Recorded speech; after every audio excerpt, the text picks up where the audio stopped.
یہاں اس مقام پہ آپ وہ دیکھتے ہیں کہ سب سے جو پہلی چیز ہے وہ آپ کو ایک جماعت نظر آئی ہے، ایک جماعت نظر آئی ہے جو رسول کے ساتھ کھڑی ہوئی ہے، اور اس میں جو بہت موٹی موٹی باتیں ہیں ان صفات کو ذکر کر دیے گئے۔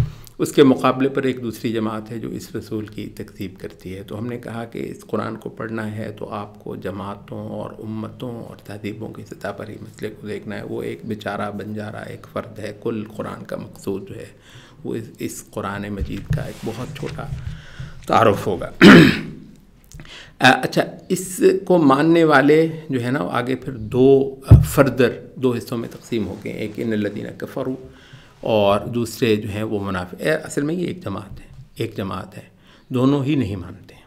تو ان کا اصل تعارف یہ ہے کہ نہیں مانتے ہیں، انہوں نے رسول کے دامن کو نہیں تھاما ہے۔ بس فرق یہ ہے کہ ایک کو جرت ہوئی کہ اس نے بالکل انکار کر دیا، اور دوسرے کو یہ جرت نہ ہوئی تو اس نے ظاہر یہ کر دیا کہ ہم مانتے ہیں، اور اس وجہ سے اس کا اب ایک اور کردار ہو گیا۔ تو اس لحاظ سے صرف یہ 3 جماعتیں بنی، ورنہ اصل یہی ہے کہ یہ 2 ہی جماعتیں ہیں۔ اچھا، یہاں پر قرآن مجید کے بالکل آغاز میں، کیونکہ بہت ساروں نے کہا کہ ویسے سرے سے قرآن مجید کا آغاز سورۃ البقرہ سے ہی کیوں کیا گیا، یہ جو مصحف کی ترتیب ہے، حالانکہ تنزیل کی ترتیب تو مختلف اور ہے نا، تو وہ سورۃ البقرہ سے ہی کیوں گیا۔ سورۃ البقرہ آپ کو پتہ ہے احکام کی صورت ہے، اتنے زیادہ احکام کسی اور صورت کے اندر نہیں آئے۔ سورۃ البقرہ کے اندر تہذیبی مسائل کا جتنا بیان ہے کسی اور جگہ پہ شاید اتنا نہیں ہوگا۔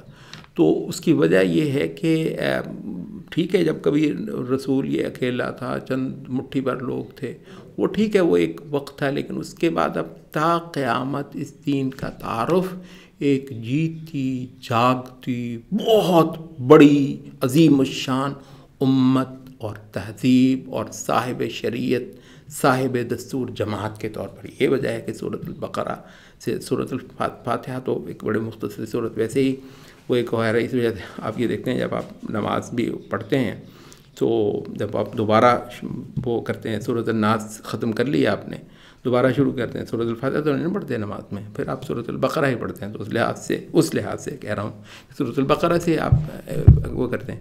سورۃ البقرہ اس وجہ سے کہ ایک جیتی جاگتی امت آپ کو جھٹ سے قرآن کھولتے ہی آپ کو ایک بھاری بھرکم جیتی جاگتی دیو ہیکل انسانی جماعت خدا کا، وہ آپ کو قرآن کھولتے ہی ملتی ہے۔ کیونکہ اگر ایسا نہ ہوتا، وہ صورتیں آتی ہیں جو ابھی جو ہے وہ ایک امت اپنے اس صورت میں بنی ہی نہیں، تو آپ کو شاید اس دین کا اور اس امت کا تعارف بھی مختلف ہوتا۔ تو کیونکہ ایک جگہ پر پہنچا دیا ہے رسول اللہ صلی اللہ علیہ وسلم، اور انشاءاللہ قیامت تک اس کی یہ حیثیت رہنی ہے، تو یہ وجہ ہے کہ سورۃ البقرہ جیسی ایک صورت سے ہی قرآن مجید کا آغاز کیا گیا۔ تو یہاں پر جھٹ سے ہی 2 کیمپ باقاعدہ طور پر، ایک کفر کا کیمپ ہے اور ایک ایمان کا کیمپ ہے۔ اچھا، لیکن یہ تفصیل زیادہ جو ہے کیونکہ یہ امت کا مسئلہ ہے، اور آپ کو پتہ ہے یعنی باہر کے کافروں سے تقریباً کوئی لمبا چوڑا واسطہ نہیں پڑا ہے اس امت کو، رسول اللہ صلی اللہ علیہ وسلم کے اور صحابہ کے ابتدائی عمل کے بعد کوئی لمبا واسطہ نہیں پڑا ہے۔ اب مسلسل اگر کوئی واسطہ پڑا ہے نا، حتیٰ کہ اہل کفر سے، اور یہ بات بڑی اہم ہے، حتیٰ کہ اہل کفر سے اس امت کے اطراف و اکناف کو کوئی لمبا چوڑا واسطہ پڑھنا ہے تو الذین کفروا کے ساتھ نہیں پڑھنا، بلکہ الذین نافقوا کے ساتھ پڑھنا ہے۔ یہ منافقین ہوں گے، باہر والوں یہ جائیں گے ان کے پاس، باہر والوں کی بولی بھی ہمارے اندر کے ہی لوگ کچھ بولیں گے۔ تو اس سے آپ یہ دیکھتے ہیں کہ الذین کفروا کا جو ہے نا بہت چھوٹا بیان اس کے اندر سمیٹ دیا گیا، اور یہ جو ہے نا وَمِنَ النَّاسِ مَن يَقُولُ آمَنَّا بِاللَّهِ وَبِالْيَوْمِ الْآخِرِ وَمَا هُم بِمُؤْمِنِينَ، ایک بہت لمبا بیان، پورا جو رکوع ہے یہ انہی پہ ہے، کیونکہ ایک اتنا بڑا تعارف اور بہت سارے ان کے فیچرز جو ہیں وہ ہمیں بتا دیے گئے ہیں۔ تو اب یہ کیا ہیں، ان کو بنیادی طور پر تو ہم کافر بھی نہیں کہیں گے، کیونکہ یہ ایمان کا دعویٰ کرتے ہیں۔ تو ایمان کا دعویٰ کرنے کی وجہ سے ان کا اسٹیٹس بھی ہم مسلمانوں کا کرتے ہیں۔ بھائی وہ جو کافر ہے نا، آپ کو البتہ ڈھونڈنا انہی میں ہے، تو کیسے ڈھونڈیں گے؟ ان کی بولیوں سے، ان کے مضمون سے، ان کے دعوے سے، ان کا جو کیس ہے اس سے آپ کو البتہ اندازہ ہو جائے گا کہ یہ کون لوگ ہیں.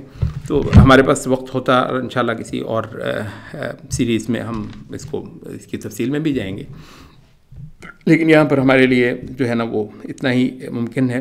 لیکن یہاں پر صرف ایک جو ہے نا وہ ذکر کرتے چلیں. وَإِذَا قِيلَ لَهُمْ لَا تُفْسِدُوا فِي الْأَرْضِ قَالُوا إِنَّمَا نَحْنُ مُصْلِحُونَ.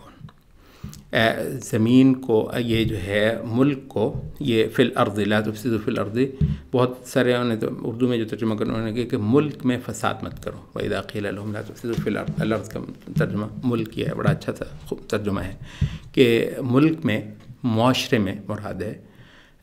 ویسے الارض کیا مراد ہے؟ وہ جنگلات میں جا کے انہوں نے کچھ کرنا ہے، معاشروں کے اندر ہی کرنا ہے. تو معاشروں کے اندر فساد مت پھیلاؤ. فساد کیا ہے؟ یعنی یہ بڑا اردو والا استعمال ہے. فساد کا مطلب دنگا یہ نہیں ہے، اور نہ یہاں پر آیت کا ریفرنس یہ ہے کہ ان سے کہا جاتا ہے کہ لڑائی دنگا مت کرو. لڑائی دنگا کے فساد کیا ہے؟ فساد ہے شریعت کے ساتھ معارضہ. آپ کر لیں، تفاسیر پڑھ لیجئے، سب کا انشاءاللہ خلاصہ نکلے گا شریعت خداوندی کے ساتھ معارضت. اچھا، تو وہ ہے، تو ان سے مطلب ہے کہ وہ کہتے ہیں کہ ہمیں کہتے ہو سارے یہ جو ہے ٹھیک کرنے کا یہ جو ریفارم ہے، اور اس زمانے میں تو آپ نے ادیان کو ریفارم کرنے چل پڑے ہوئے ہیں. انما نحن مصلحون، ادیان کی ریفارم، یہودیت کی ریفارم کر دی انہوں نے، عیسائیت کی کر دی، اسلام کے پیچھے پڑے ہوئے ہیں کہ جن کو ہے نا وہ ریفارم کرنا ہے، اس کو ٹھیک کرنا ہے. بہرحال خیر اس ریفرنس کو چھوڑ بھی دیا جائے. تو وہ یہ ہے کہ یہ جتنا کچھ کریں گے وہ اصلاح کے دعوے کے تحت ہی کریں گے. الا انہم هم المفسدون ولکن لا یشعرون. مطلب آپ ذرا یہ دیکھ لیجئے، سبحان اللہ، ایک ایسی تہذیب آج آپ پر، ہم پر حملہ آور ہے. پچھلے 100 سال سے یہ اتنی بنجاری، کنگلی، خالی، مفلس، بینکرپٹ ہوئی ہے کہ انسان، جی ہاں، انسان کو یہ امپورٹ کر رہے ہیں اپنے یہاں.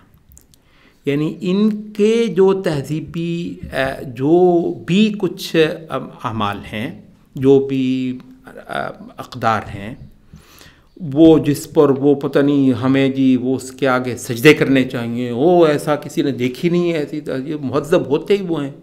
او بھائی، وہ جس کو تم تہذیب کہتے ہو نا، وہ اس کے کارن 100 سال سے وہاں پر انسان پیدا نہیں ہوتا.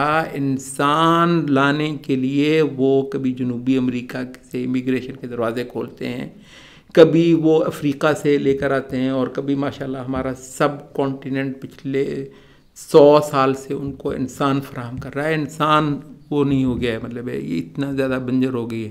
البتہ یہ ہے کہ ہمارے لیے اتنے ان کے پاس منصوبے ہیں، اور جب ہم کہتے ہیں ان کے پاس تو مراد ہوتا ہے کہ ان کے وہ جو یہ ہمارے اپنے میں سے جو ان کی زبان بنے ہوئے لوگ ہیں، منافقین ان کے علاوہ اور کوئی نہیں ہے. تو اچھا، ان کو یہ زوم ہے کہ انما نحن مصلحون الا انهم هم المفسدون ولکن لا یشعرون. تو انسان کو اجاڑنا اور انسان کو دنیا کے اندر بھی ان کا ستیہ ناش کرنا، یہ شیطان کا ایک باقاعدہ پروگرام ہے، انسان کی دشمنی. تو جس کا ذریعہ جو ہے وہ کافر ہوتا ہے اور منافقین ہوتے ہیں. البتہ یہ ہے کہ کفر کی بھی بہت ساری تہذیبوں میں شاید بہت کچھ ہو. ہم یہ بھی نہیں کہتے کہ اس تہذیب کے اندر کوئی اچھائی ہوگی نہیں، لیکن یہ ہے کہ جس طریقے سے اس نے اجاڑا ہے انسان کو، وہ جی اس کو مشینیں دے دیں، جی اس کو سرخی پاؤڈر دے دیا، جی اس کو آسائشیں دے دیں، مطلب وہ ایک کہانی الگ ہے. مگر انسان اس سے بڑا ہے کہ وہ مشینیں ہوں، یا مشینوں سے وہ جی اس کے لیے جو ہے نا وہ سونے کے لیے ایسا بن گیا ہے اور اٹھنے کے لیے ایسا بن گیا ہے. انسان کی اصل پہچان یہ نہیں ہے، انسان اس سے بڑا ہے. تو اس لحاظ سے تو جیسا انسان اس نے اجاڑا ہے ویسا کسی اور نے نہیں اجاڑا ہوگا. لیکن اس دعوے سے یہ کبھی دستبردار نہیں ہوگا کہ ساری اصلاح جو ہے نا میں ہی کروں گا اس جہان کی. تو اس دعوے کے ساتھ یہ آئے گا. اور اصلاح کیا ہے؟ اصلاح سوائے انبیاء کے اور انبیاء کی لائی ہوئی ہدایت کے اس جہان کی. وہ یہ تھوڑی کہ انبیاء صرف کو آخرت ٹھیک کرنے ہیں. بھائی یہ جہان ٹھیک ہوگا تو آخرت ٹھیک ہوگی. دنیا مزرعۃ الاخرہ، اسی دنیا کی ایک ریفلیکشن انشاءاللہ آخرت بننے والی ہے. تو جس کے باغ لہلہانے لگے نا نبی کے لائے ہوئے ہدایت سے، یہاں پہ اس کو انشاءاللہ امید رکھنی چاہیے کہ آخرت میں اس کے باغات ہیں، جنات عدن تجری من تحتها الانہار.